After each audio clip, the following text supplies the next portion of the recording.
Welcome to the Silhouettes of Success podcast with your host, successful entrepreneur, broker, and business mentor, Amber Weitzer.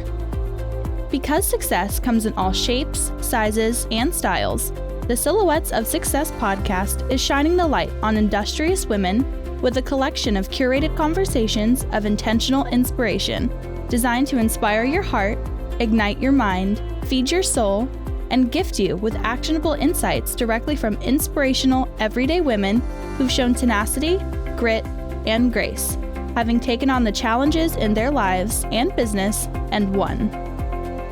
Remarkable, down-to-earth, and relatable, Amber and her guests will share with you uplifting and extraordinary real-life success stories, motivational ideas that just might help spark something within you. With the deepest desire to serve you, help you grow so you can begin to shine the light that will illuminate your very own silhouette of success. So, let's get to it. Hello and welcome to the Amber Weitzer podcast, Silhouettes of Success. Our VIP featured guest is an accomplished public relations professional, owner of Creative Communications since 1998. She holds more than 30 years of marketing and communications experience, including copywriting, media relations, social media engagement, public speaking, production, special events management and execution, and volunteer and vendor management. That's a mouthful and it's a lot. I am so excited to visit with her. She is also a 1989 graduate of Texas Wesleyan University, go Rams, with a Bachelor of Science in Mass Communication, Advertising, and Public Relations. She is committed to many nonprofits, both professionally and personally. Recently, and listen to this audience, celebrated 25 years of weekly volunteer delivery to Meals on Wheels of Tarrant County, where she also met her now husband, Bill. She is passionate about gardening, reading, being Aunt Juju, and of course, yarn. So please help me welcome Julie Hatch Fairley. Hello, Julie. How are you?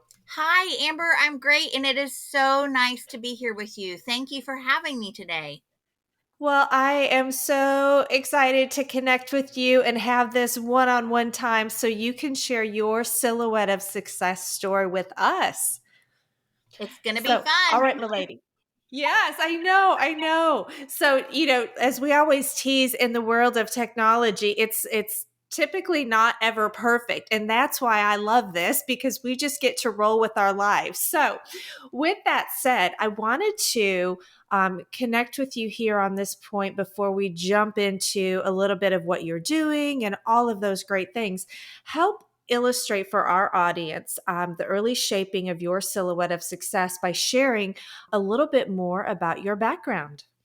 So, I am a military kid, and that means that I moved 17 times before I graduated from high school.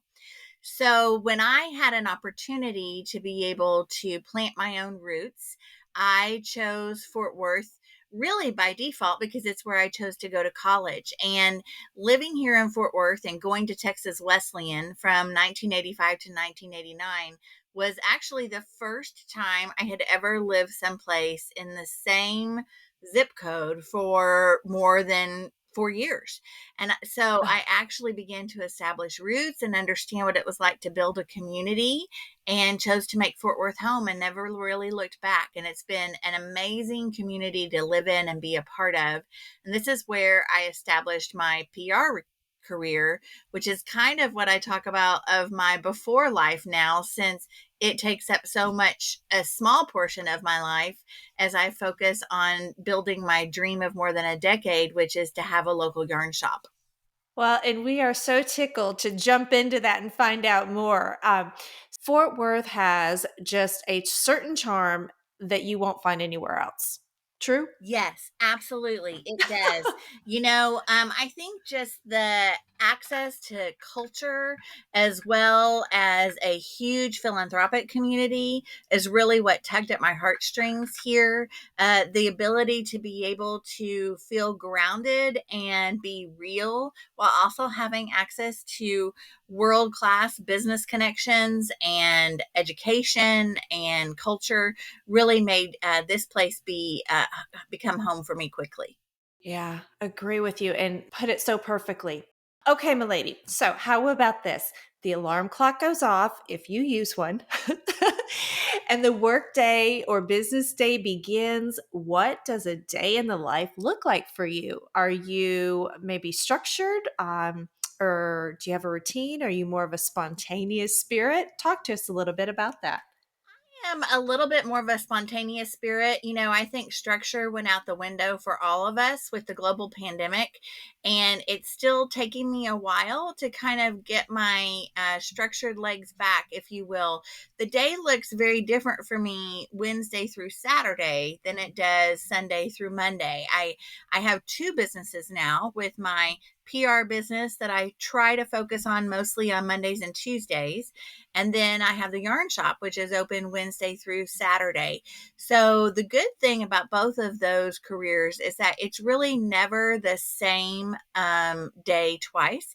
In fact, things really change hour by hour. But what I really enjoy is in the yarn shop, I'm not necessarily tied down to meetings and the computer and email. There certainly is a lot of that still has to be focused on. But what I really love is the opportunity to be able to change my day and what I'm working on based upon who walks in those doors and the needs that they have. And our shop, the needs they have are not always yarn and needles and hooks.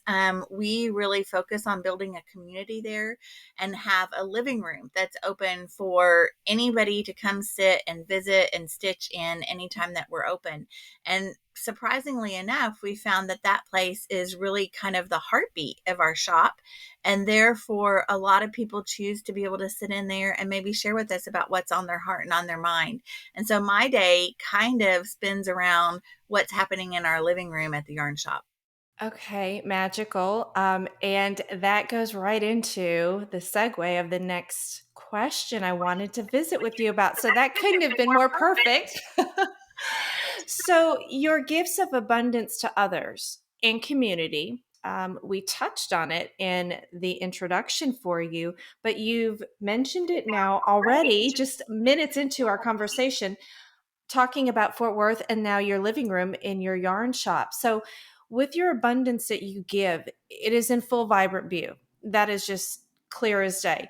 Where do you think that drive to serve others and support the community comes from? Oh gosh. You know what? It was instilled in me from the time I was a little girl. My mother actually chose to give service every community that we lived in. And sometimes we were only there for 6 to 10 weeks while my dad was in flight school. But she always chose the consistency of being able to give back. And one of the things she did that really obviously made an impression on me, I can remember being less than 4 years old. And one of my first memories is going with my mom to deliver Meals on Wheels to those less fortunate in our travels up and down the East Coast. So giving back and focusing on what we have in our life every day that is a blessing that we can count has really just been a part of my DNA since I was born. And that's how I really work very hard to choose to live my life, is even in the midst of the day's trials and tribulations, which there are lots of them. Let's face it, we've all got them. And I always try to find what I have to be thankful for that day. And so that's really been a driving principle of both of my businesses. In fact, when my PR business was at its peak, the majority of my clients were nonprofit clients. And it's not to say that I didn't charge for the services. I did, and I still do with nonprofits that I work with, but I try and charge a fair rate and always give above and beyond to help them be able to receive services that they may not have the staff to do so themselves. That is just commendable, is just not even worthy. Oh, that's beautiful. That's a beautiful story, too. And that you really are able to reflect and tie that back so long ago. Thank you. Thank you. Wow. Yeah, my mom was a force of nature, and she passed away when I was only 30, at age 54, of cancer of undiagnosed origin, and it went really fast. But the Mm. impact that she had on my life for those first 30 years is just it can't be matched, and it drives and shapes the way I make my decisions and the way I choose to live my life every day. Beautiful. And the impact she had on probably thousands of others, right? Yes, I hope so. Yeah. I hope. Yes. Yeah. Well, just from the little bit you shared, I have no doubt about that. Julie, in the intro, we touched on some of your professional and education achievements. What would you say would be your most meaningful and or treasured accomplishments or successes? Oh gosh. Well, honestly, probably still being in business at the shop after opening just 4 months before a global pandemic. I really feel like if we can continue to be here and entering into our fourth year of business soon, that we probably can survive just about anything. To be open for only 20 weeks and have just made it through the blur of a first holiday season, in November and December of 2019, and then to have March of 2020 fall on top of us as it did to the whole world. The fact that we still have inventory, we've grown sales, and we are renewing our lease, to me, is certainly the biggest accomplishment I can think to date. Resolute in that mission, and people wanted you and needed you just as much, I think, as maybe your dream was there. Thank you. Yeah, you talk about that living room, so that's amazing. Where do you, as a creative, where do you turn when you need inspiration? Oh gosh. Definitely music. Silence is really important to me. Believe it or not, I am an introvert at heart. And so even though my fields are in extroverted fields, the way I am able to recharge and to get my creativity is silence. And honestly, really generally sitting with my yarn or playing with my puppies or having some quiet time in the morning in my mom's prayer chair. Those are the ways that I can rejuvenate myself. And then, of course, the water and the beach or lakes always call to me. I certainly love a great getaway, with my husband or with family, to be able to just regroup and unplug. I think putting down technology is, the only way that I can remind myself of authentically who I am. It's very deep, but yet very serene to visualize all of those things you shared. Can we go back for a second on something you mentioned? Sure. How about mom's prayer chair? Do you want to describe it? You know what? I have this kind of early 1990s blue fabric covered glider chair that sits in our library. And when my mom became ill, she wanted to know if I collected anything. She had collected angels from, gosh, when she was a little girl, and we had an enormous angel collection to be able to share with others and divide among my sister and I. And I really, I was 30 years old. I really hadn't started collecting anything. And so I decided to collect crosses. And so she bought my very first cross for my collection. And over time, as people learned that about me, I received several hundred crosses as gifts. And so they used to all be crammed into a tiny little hallway outside my bathroom in my single girl home, just from floor to ceiling. But when my husband and I bought this house together, we were able to turn our entire library into, which is a sacred place for me. There's really no technology in there, and there's a chair that I sit in and glide and sit in a room surrounded with crosses that have been given to me from people all over the world and all throughout my life, and books adorn the walls, and kind of old pillows, and um, tattered blankets that are from my grandmothers that they made with the old scratchy yarn from probably the 1950s. But it's a place where I can really center myself and feel at peace. Thank you for sharing that. Sounds so intimate, but just absolutely heartwarming. Okay, my lady, let's talk a little bit about, because our audience is always here to maybe be a little inspired, and they've already heard so much from you, especially on your journey of late from the yarn shop and going through the pandemic and how did you do it. Can you think of a positive or more, one or more positive adjustments that you've made in your life or your environment to help support your growth and your goals and your dreams? That's an interesting question. I think probably the best thing that I've learned throughout the last couple of years is that I'm really not in control, that no one is, Mm. and that I have to be able to pivot. And I think we all got tired of that word, but it's only been in the last maybe month or two that I actually feel like I can look ahead maybe 3 months out. We really focused on living one day at a time and that our needs were met for that day throughout the shop and in our home. And I hope that that stays with me. I lived a life certainly prior to opening the shop when I was very, very focused on my PR and marketing business, where for weeks ahead, lunches and evenings and activities were just scheduled and it was just go, go, go. And when the world stopped all of that, I began to realize that I don't think that filled my soul as much as it used to. And so we Mm. say no a lot to a lot of things.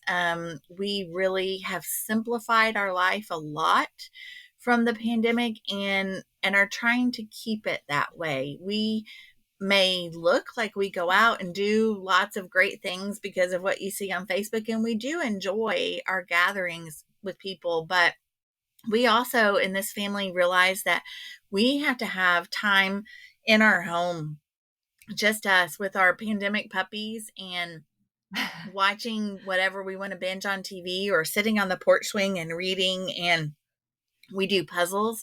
We started those before the pandemic, and we're grateful we did. In fact, we have some of our best conversations that way. And so I think slowing down has probably been one of the biggest takeaways that I've learned. I'm not even sure that that answered your question, but that's where I went off with this. Well, I love it. We call these more or less, relaxing coffee chat styles because that's just, again, we've got to keep it real here, right? But it's interesting you shared all of that, and yes, you answered the question because you also pulled in two or three of the other questions later after the break, and it's amazing because it's got to flow, and you touched on those things, which would be how you talked about simplifying and realizing really what fills your soul. How do you relax? How do you unwind at the end of your day? Yeah. Generally, it's kind of simple, but generally, my husband gets home, he takes the dogs for a walk, I start a simple dinner, he cleans up the kitchen, I work on a puzzle, and then we sit down together and we might watch something that we have gotten roped into through a streaming service, or we might have something on in the background while we decide we're going to go sit around the table and have a conversation and work on a puzzle. I almost always have yarn in my hands, and my husband loves to exercise at home, so he'll exercise in front of the TV, and we go to bed pretty early. I mean, we've learned the joys of the simple things in our routine, and that's what I think helps us stay sane and calm even in the midst of lots of fluctuation out there. And by no means do I think the impact of the pandemic is over on all of us, but we have tried to learn how to live with it and make adjustments with some of the blessings that came from it. And now a quick break to hear from this episode's sponsor. Is it time to sell your home? Build that dream home? Right size? Or are you ready to invest in real estate? Couture Real Estate Firm is a local female-owned independent brokerage laser-focused on services exclusively tailored to our clients' real estate goals. With our forward-thinking business model, we have a fully mobile, luxury real estate concept allowing convenience, flexibility, efficiency for our clients in style. Amber Weitzer, broker-owner of Couture Real Estate Firm, has over 20 years in the real estate industry and is a second-generation broker. She provides straightforward business practices, integrity, and intelligence with a commitment to a high-touch, consistent customer service experience. We take great pride in our reputation as a strong, referral-based brokerage. Discretion, tenacity, respect, and proactive business practices have earned Couture Real Estate Firm a loyal, repeat client business with a trusted global partner network. We strive for ultimate client satisfaction with successful results, doing it with class, consciousness, and a little avant-garde. In addition to serving our clients and vendor partners, we are extremely honored to be actively engaged in supporting the communities we serve by promoting small businesses, schools, and nonprofits. Real estate is direct sales business at its core, and we are highly trained sales professionals with the Mike Ferry organization, adding dimension to the industry.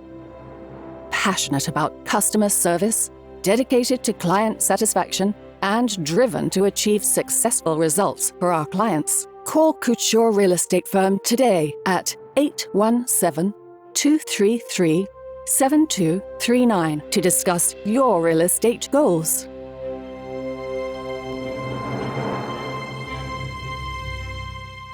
All right, we are back. Julie, you have shared so much with us. And again, watching the clock and being respectful of your schedule and your time that you are devoting to this segment, we all crave great resources to help uplift, inspire, and expand our minds. Maybe they're encouraging. Do you have, you mentioned a library. Do you have a favorite book, resource, or mentor that you'd like to share with us? Oh, And if gosh. so, what makes it a favorite? Oh, it's hard to name a favorite, but I do love, of course, I love Brene Brown. I love Jen Hatmaker. I think probably one of the biggest life-changing books I've read in the last decade is Love Does by Bob Goff. Yes. That had such a huge impact on me about getting out of the boat and taking action. And even if you fail, that you are going to be picked up, you're going to float, somebody will be there to help you. So I certainly love, mindless reads as well. I'm a huge Dolly Parton fan, and I just finished reading Run, Rose, Run by Dolly Parton and James Patterson. But I try to always have at least something intentional as well on my bedside. I learned that if I'm reading a book compared to scrolling my phone before I go to bed, I tend to sleep a lot better. And so I try to always have something mindless and entertaining, and then something that is going to feed my soul. That's a perfect balance. Very good. Thank you for that. All right, my lady, as we wind it up here and wrap up, we always want to share intentional inspiration. And it's interesting you just mentioned that as well. So it has been such a pleasure visiting with you. But before we let you go, do you have one piece of key go-to advice that you'd like to share with our audience? Yes, I do. If you have a dream or a passion or an idea, don't wait to pursue it. I would say that I probably dreamed of my yarn shop for 10 years, and there was always something going on in my head behind the scenes about it. We had several locations in mind. We had one that we thought we had, and it didn't come together for more than a year and a half and had to pivot. And I just think the biggest takeaway I've learned in this last decade is to do it, and do it scared. Do it anyway. Do it scared, because you're never going to feel as prepared or confident as you think you ought to be to take that leap. And you might actually surprise yourself that you didn't have to be as prepared or confident as you thought you should be. Do it and do it scared. Yes. Oh my gosh, that's fantastic. Do it scared. The world doesn't end if you're scared. And most likely you've got people who are going to be there to hold your hands. So do it anyway. What's the worst thing that can happen? You fail. Okay, Right. but you tried. You tried. Oh, that's perfect. Ay, ay, ay, that's great. Thank you for that. Oh, it has been such a pleasure. Such a pleasure. It's so enjoyable. But I want to continue and share you with our entire audience. So please allow me to give the stage to you. Where can our audience go to find and connect with you on your socials and support you in your continued success? Oh, thank you so much. Well, you can find our local yarn shop in the near South Side. We're at 552 Lipscomb. We're online at jujuknits with an S, fw.com. And we're also on all social channels, Facebook, Instagram, and Twitter. Fantastic. And what I always promise my guests is we will include your contacts and your links in the resource section so it's completely easy for our folks to connect with you in case they were trying to write as fast as I was. I appreciate that, Amber, very much. Yes. Julie, thank you once Oh, again thank for sharing you. some time. Yes, thank you. I'm just goosebumps. And I definitely want everyone to go. Let me ask you this. What is your most favorite item, I guess maybe would be the right way to say it, that you have knitted yourself? What is your most favorite? What are you most proud of on that? Oh my gosh. Well, probably the most meaningful one, and I share this in our beginning knit classes, is I have a very wonky pair of socks. And the reason why it's meaningful to me is, and this is kind of a long story, so you may just edit this out, but I'll Never. I'll get to the chase of it. So, I mentioned when I was 30, my mother died. And at about 32, I was back established in a professional PR and marketing career. I was working at Pier 1 Imports, and I had a home that I had purchased in Fairmount. And on the outside looking in, everything looked great. It looked like I was fine and healing and recovering. But on the inside, I really felt flat. And because mental illness and depression runs in my family, I am not afraid of medicine or therapy or faith and prayer and all of the tools that the world gives us, I think, to be able to help us each heal throughout this difficult life. And so my therapist at the time asked me, what did I used to do as a child that gave me joy? And I said, well, I used to love to dig in the dirt with my mom because she was a master gardener. Or I used to love to play with yarn because my grandmother had taught me how to knit and crochet when I was a little girl. And so she wrote on a little legal pad a, quote, prescription about how I needed to either dig in the dirt or play with yarn for an hour a day. And so because I like to do what I pay people to tell me to do, I trotted on down to a no longer with us yarn shop over by Broadway Baptist Church called Jennings Street Yarn.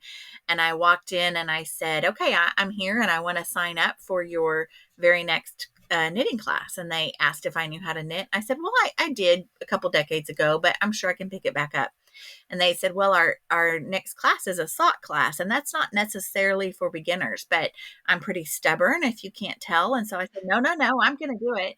And so I signed up for this sock class, and I still have those socks. I show them to people in our beginning knit class.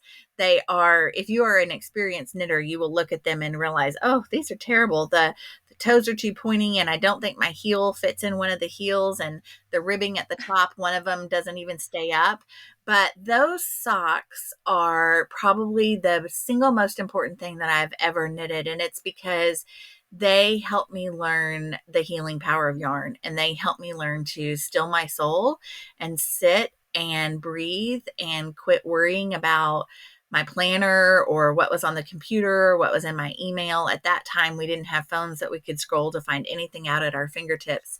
And to this day, being able to work with both hands, because knitting uses two needles and yarn, helps me be able to calm my soul. And so I think those socks are what taught me that. And I look at those as just a treasured accomplishment as to how much that changed my life and helped remind me of how to get back to who I really am inside. Where do you have them right now? Where do you keep them? They're at the shop. And I show them. They're not in a frame or anything. I take them out and I show them and I pass them around to all of our beginning knitters, because that's the one class that I love to teach and I keep my hands on. We use outside teachers for other classes But that class is so important to me because I truly believe that yarn helped me heal from the grief of my mother. And I believe that there is Mhm. power in working with our hands and being creative. And so I want to share that class and I want to teach that class because I want people to have the opportunity to learn what I did.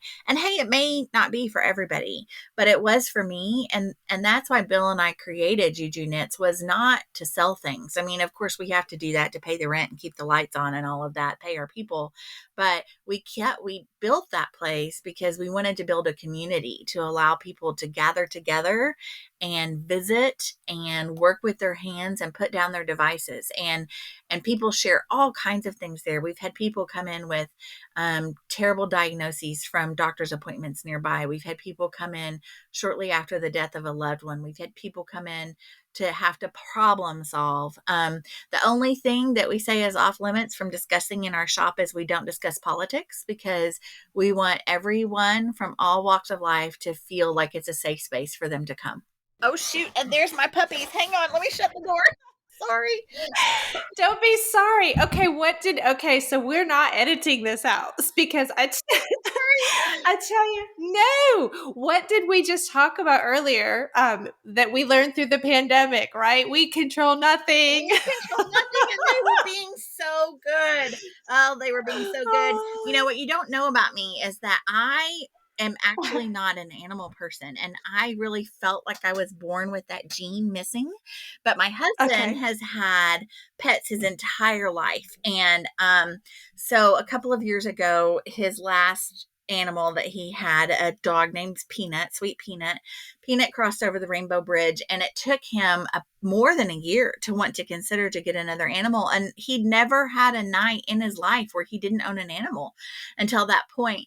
So during the pandemic, I say I lost my mind, and I started helping him look on websites, because, you know, you don't go to the Humane Society and pick up a animal anymore. That's pretty much not the way it works, especially during the pandemic. So we were scrolling all kinds of rescue sites, and I saw these two sweet puppies. Dolly and Jolene is what we named them. And I saw them together in a pair, and I handed him the phone one night and I said, honey, what would you think about two? And he said, two what? And I said, two puppies.